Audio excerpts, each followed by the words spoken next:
What is up, everyone? It's Kanan, It's Jessie. and we are the Geeky Sang Couple, and welcome to an all-new RWBY discussion. Been wanting to discuss this ever since the end of Volume 8, but just catching up with videos and all kinds of other crazy stuff happening, it got delayed, but we are here to talk about a tree. Yes, a tree.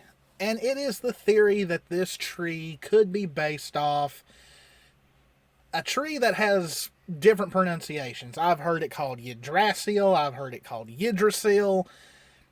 There's so many different ways to say this tree's name. Now, of course, we did a video before Volume 8 ended about Team RWBY falling into the pit. Would be kind of a Team RWBY goes to Wonderland. And that still very well might happen. We don't know because Volume 9 has not aired yet. We have no idea what awaits them in this new world.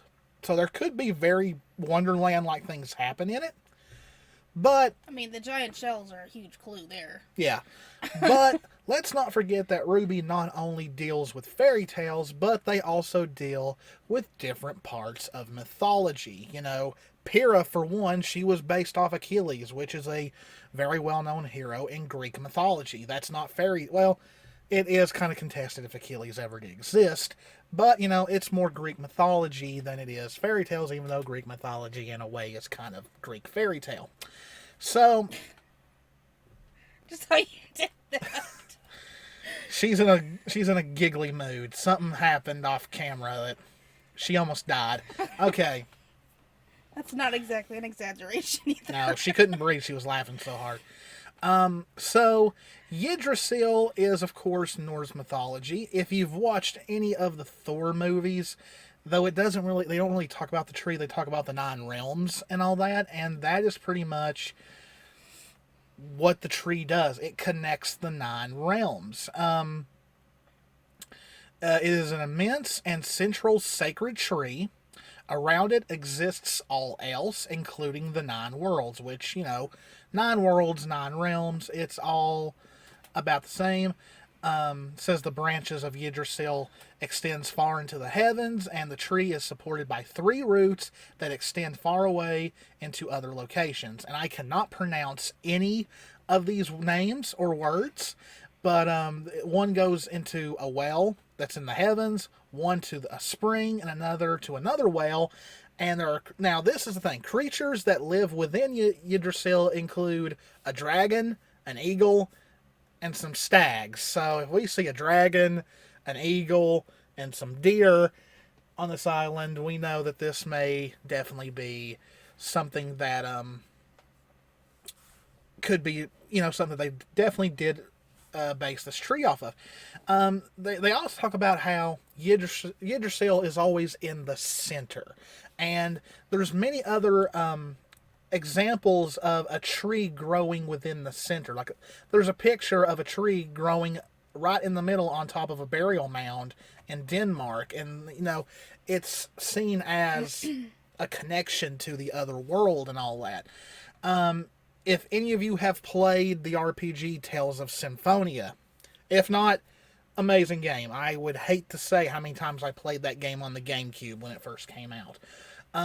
But the main villain of it was named Yggdrasil, though they pronounced it as Yggdrasil. And the game ends, spoilers, with a new great tree, which was called the Great Carlon Tree, and it connects 2 different worlds together. It's the connection. And so there's a little bit of, you know, them using the whole tree as a connector there. Which, I mean, kind of would make sense, especially, you know, with the one, if you go in related to, like, Thor, the 9 realms, well, there's 4 different, there's 4 different areas for where all the relics are. And it would that's why it would also connect to the theory of that being the center of those realms. Yeah, like, we're wondering if the island where RWBY and them are, since this, like, because let's admit it, they focused on the tree for a reason. They focused on it in ending of Volume 8 and in the Volume 9 sneak peek they focused on again. So there is some importance to this huge, humongous tree. Now, also, from what we've seen from the vaults so far, they focused on a lot of the surroundings too. Like, I mean, I know it wasn't like heavily focused, but like the glimpse you saw, the atmosphere, the way it felt, kind of would connect to how that tree looked when we saw it too. Like, I don't know what word to describe it with yet, but it just kind of fit. Now, the name Yggdrasil has many meanings. The general accepted meaning in Old Norse, Yggdrasil is Odin's horse, which also means gallows. This interpretation comes about Drasil means horse, and Ydre is one of Odin's many names. I probably just butchered that, but, there's a poem that describes how Odin sacrificed himself by hanging from a tree, making this tree Odin's gallows.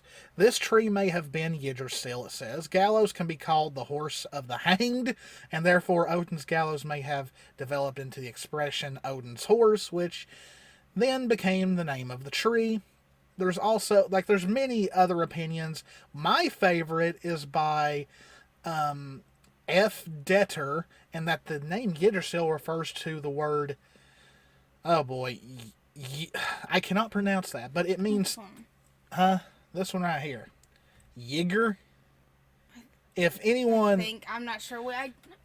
Greek wasn't something we had an option. Oh, this is more Norse. Well, any of that we didn't have the option to learn. So, I think I don't know, but the word means terror.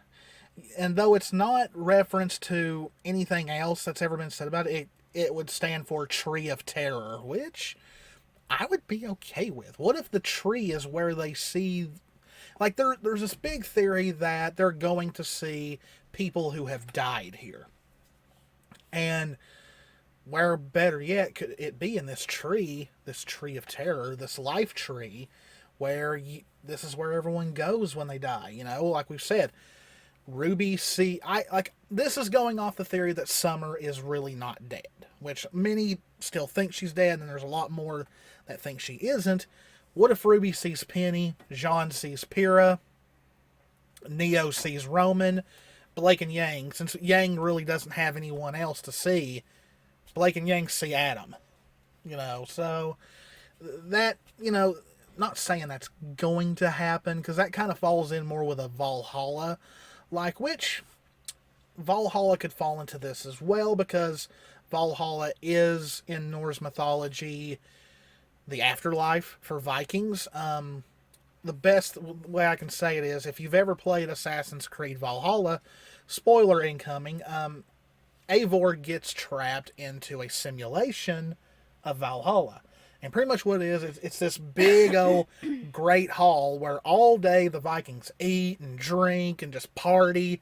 And then at the end of the day, these big old doors open and they run out to a field and have a battle. It's these phantom, this phantom army that they can kill, but they can't be killed themselves because they're in the afterlife. And it just repeats. That's all they do. Which apparently is the Vikings' idea of paradise, is food, drink, and war. I'd be over it. Apparently they're not. So what could this tree possibly mean? And like I said, we think it's what connects everything. It's what's connecting maybe it's the key to them getting out. Maybe it's what connects the living world with the world of the vaults. I definitely do think, though, that this is the center that connects all the vault worlds together. That's what I think. I really believe that tree is the center of everything. So, I mean, because obviously if those vaults exist, they have to be somewhere. Yeah. They're obviously not in the same space as the world, when they walk through the door. Because what I'm thinking is, I know it's never really been mentioned, but if they walk through a vault, or walk into a vault and the door shuts behind them, then what? Yeah. Which that's a famous theory where the Summer Maiden is, and that she has locked herself inside the vault. Because they're the only ones that can open those doors. Yeah. So it would make sense that once like somebody else that was not a maiden passed through the door and the door is shut, how are they getting out? Because they would need someone to touch the door, or if the door even still stands there. I mean, we don't know. I'd assume so. Because you could see when you looked at them, even in the most recent one, you could see the arch there. So it's obvious that it exists. It's just finding it. Let's look at some of the theories here. So going off what Carrie, Eddie, and many others said at RTX, I definitely think we're going to see some very high fantasy stuff, like very just like out of this world stuff, like, a psychedelic trip. Maybe we're going to see stuff that we just didn't expect. Like, it's kind of like how in Volume 6 happened and Jen showing us Salem's story. At that time, that was kind of out there for RWBY to see something like that happen. So I think this is going to be that times 100. I think now, as far as like, because they'd physically be able to in there and be able to touch something like it's real. So. Well, but like we're just gonna see some really out there stuff like visions, maybe, or that's where I think also like the past ones like Penny and all that are gonna come into play. Yeah. I really think that's where that's gonna happen. Yeah, I don't know if it'll happen like exactly on the island. I do think RWBY and them will be like, hey, let's check out this tree. Let's investigate this big ass tree. And like, if you notice the leaves on it, they're kind of multicolored from here, it looks like. So maybe they've got maybe they are magical in some way. Maybe it's obviously there's something up in the center of that tree. Yeah. Too, like just the way it looks. So obviously that's probably, to get answers, that's probably the first place they need to go is up in the center middle of that tree. I do kind of hope it's kind of like Star Wars or something, though, and they've got to go into a cave or something that's going to show them, like, their deepest fear or something. Oh, that would be so cool, though. To get to the tree, they have to go into a cave that'll show them their greatest fear. It'll be like Empire Strikes Back, where Luke hit Darth Vader, and it's his face behind the mask and all that. I would love that. That would be so awesome. To get to the tree, you've got to go through a trial.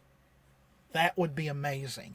Now, that could be a way to hint that, like, because I think one of RWBY's fears would be that her mom is really gone. Yeah. And that would kind of confirm if her fear, if Summer appeared and that was her test, and that, to me, that would be a sign she's not dead. And after what happened, we could learn that Blake's greatest fear is losing Yang. Yeah. Yeah, after what happened in Volume 8. But, and another one is, of course, what if this tree not only connects the vaults, but what if it's a connection to the physical world, and that's their way to get out? I do really like the whole past dead characters come back, because for one, this would be the perfect opportunity to see characters like Pyrrha in the updated engine and all that, like fully, not some recording that was on Roman. Yeah, Roman. But also, like, I would really like Neo to get that answer that she wants. Yeah, I think that's why she fell. I really would like to think that's why. Because like I said, I don't see, we've talked about her. I don't see her going completely, good side. I see her as kind of the same place as Harley Quinn. Like, it just kind of fits for me there. I mean, she's definitely gonna want revenge on Cinder. I think it'll be the enemy of my enemy is my friend. Yeah. In a way. I know I've also Neo's fighting style is definitely very Harley Quinn too. How wild she is. The only one that I still can't figure out what their role is going to be is Jean. To me, that was the biggest shocker of who fell. We all kind of figured all of Team RWBY was going to fall. I was still shocked when Neo fell. I don't know. There was not as big a shock as when Jean fell. Yeah, like, I had a feeling that her or Cinder or even both may fall. But yeah, Jean, to this day, I'm still like wondering what his role is going to be. There's got to be a reason there. So I mean, yeah, I mean, one of it could be for us to finally see Pyrrha again. But also, it's a way for Ruby to find out what happened to Penny. That too. Because I don't think. Well, didn't Weiss see it too? Yeah. Okay, so I don't know. I couldn't. Weiss was. Yeah, because Weiss hadn't fallen yet. Mm-mm. Okay, so I don't know. But we learned in the sneak peek though that just because they all fell to, like, Ruby and Blake kind of fell in the same area, and so did her and Neo. But Neo or Blake wasn't anywhere near her. Neither was Crescent Rose. Yeah, so they've definitely landed in different areas. So we'll probably get like standalone characters going through something at first before they fully all come back together. The one thing also is I really think that just the way that they have presented it, like the sneak peek and the end of 8, it's clear that whenever you fall into that world, the beach is where you end up. Yeah. Because that's where Crescent Rose was, that's where the main shots have been, that's where the sneak peek was. So they're all scattered along that beach somewhere. You obviously land very soft too, because Ruby was okay when she woke up. It kind of made me think of Lightning. Maybe. Like, it might be because she still maybe had some of her aura left, which kind of makes me worried about Yang, because her aura was gone. Yeah, but I mean, the thing is like, obviously at some point she blacked out. So, yeah. And the next thing she knows, she's laying there waking up on a beach. That was why I said I got the connection of Lightning when she wakes up in Valhalla. Yeah. Yeah. So it's when she wakes up and looks around, that was kind of the same similarity. We've definitely got to get alterations of the Volume 7 and 8 outfits, because this place has 2 suns. It's hot. Yeah. I do love that Barbara and all without her jacket. Yeah. I do love that Barbara and them kind of agreed with the fandom and that this was very Kingdom Hearts-like. So we've been saying it for a while. Between Kingdom Hearts and Final Fantasy with all the belts and zippers. We still need to do a video about RWBY X Final Fantasy X Kingdom Hearts. We need to do that video. I think I said something on Twitter about doing it. I think I said about RWBY and Final Fantasy, because there's definitely Final Fantasy inspirations in RWBY. And that way we can also tie, like, since I've done all the research with all the cosplay stuff, we can tie a lot of that in, especially to compare the examples of, like, stuff with the outfits, like the zippers and the buckles and the ridiculous amount of everything. Now, another theory is, I don't know if time is going to be any different in this world than it is to the outside. Like, I do not think that... I don't think the time, unless... The way I see it is, if the door is open, the time would link up. Yeah. If the doors are shut, then the time is not going to link up. It's going to be a different perception of time. Which but I have a connection to that. That's in one of my books. But I don't think Team RWBY is going to leave this world and then be the same as they left when... at the end of Volume 8, and like it's been like 10 years outside. I doubt it's going to be that long. But yeah. For an example, in though, I mean, that would be interesting. The way the state the world is in, I doubt it. Yeah, by the time they came out, the world would be over. Like, Salem would have won. One of my favorite books, I just got an idea. Just go on. One of my favorite books, my Mercy Thompson series, and I mentioned that in our one of our ship videos, the last one that we did, where pairing was from it.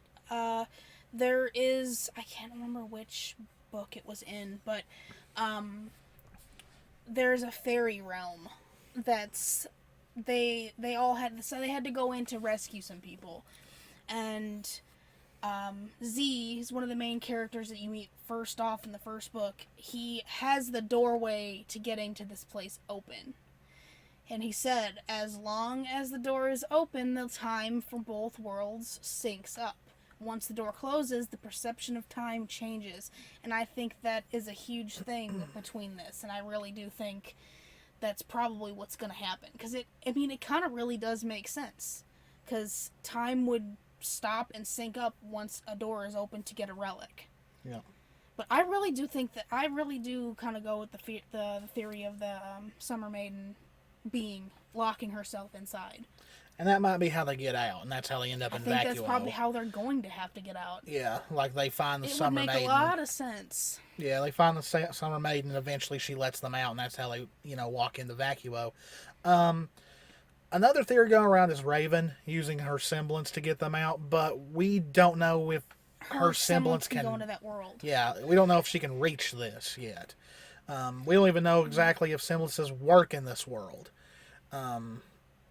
I know RWBY kind of used her semblance to get them into the vault, but we don't know, like, how about, like, using a semblance to go into another dimension. I just don't know. I have a really long shot theory that just popped in my head. Oh, gosh. I don't think it's obviously going to happen, but what if the Summer Maiden was Summer? Well, no. Here's my theory. Here's my theory. Why? You would think Crow and them would know, though. Here's my theory, though. Well, no one knows what Summer went off to do. But here's my theory with that. When you mentioned Raven, Raven would have had a connection to every single one of her team members. Yes. She obviously, we don't, as far as we know right now, she can't get to Summer anymore. So it's assuming that she's dead. Well, what if she's in that realm? And her semblance isn't going to work to get to that realm, so it would be Summer would be in that realm, and no one would know. Everyone would think she was dead because Raven couldn't unlock it to get to her. I mean, it's definitely a long shot. I know, but you get what I'm saying. It's a good one, though. It's definitely a good one. I wouldn't have thought of that. Yeah, it just kind of popped in my head now, thinking about it, because you mentioned Raven. I don't think her semblance would work between realms. We don't know the extent of powers that go with each person, but I really do think that, that could still work even if Summer wasn't the Maiden. Hell, she could be trapped in that world. Yeah, she could be. So that's another thing. She could be trapped in that world, but also she could be trapped wherever Salem is, and Salem, because the power she has, can make it so that nobody can find her. Like, it could potentially block anyone else's power from getting into whatever room she's in. So that could be another. That also fits with that same theory that Raven wouldn't be able to unlock anything to get to her. You're kind of turning this into a Summer Rose theory video. I don't care. It's the point of just my theory. If I'm ever right on any bit of that, Yeah. We're doing a full-on video for that one. Now, of course, we're not saying Raven's going to show up in Volume 9. We don't have a clue. She's the only one left that we've not seen and not got an updated outfit either. Yeah. Though we saw Ty, and he's still wearing the same thing he's always worn. Go shopping, Ty. He's too busy worrying about the girls. So yeah, that's really all we've got so far. There's not much more info we can give until Volume 9 actually airs and we learn more. So we may do an update video on this once we learn more about this mysterious giant tree. But until then, it's, Volume 9 still, as of right now, doesn't have a release date or a air date. So we're just patiently waiting like everybody else is. So hope you guys enjoyed it. If you did, please hit the subscribe button, hit the notification bell, click that like button, leave us a comment. As always, guys, this is Kanan. This is Jessie. We love you all very, very much. Stay safe out there. Take care of yourselves, and we will see you in the next one. Bye.